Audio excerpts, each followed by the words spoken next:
তরমুজটা তরমুজের বাচ্চা।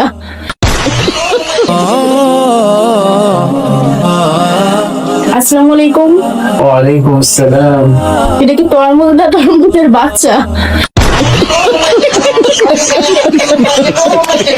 না কেটে কেটে এত ছোট তরমুজ আনিছেন? দর্শক, তরমুজ আনছি। আর আমি সবসময় চোখদেরকেই বিশ্বাস করি। দেখি আজকে কাটা ছাড়া তরমুজ এনে এটা লাল না সাদা হয় আপনাদেরকে দেখানোর চেষ্টা করছি। একটু দেখাই, কাটা ছাড়া তরমুজ আনছি। দেখি এই তরমুজটা লাল হয় কিনা সাদা হয়। বিসমিল্লাহ। মধু মধু না, নিশ্চয় পাতা হবে। বিয়ের সাথে সাথেই কেটে গেল।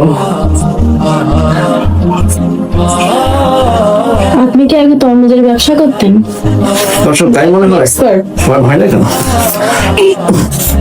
আমার সবসময় কেটে গেল। আপনার মহাজন আপনারা ভালো করে শিখায়নি কাকা? নেই।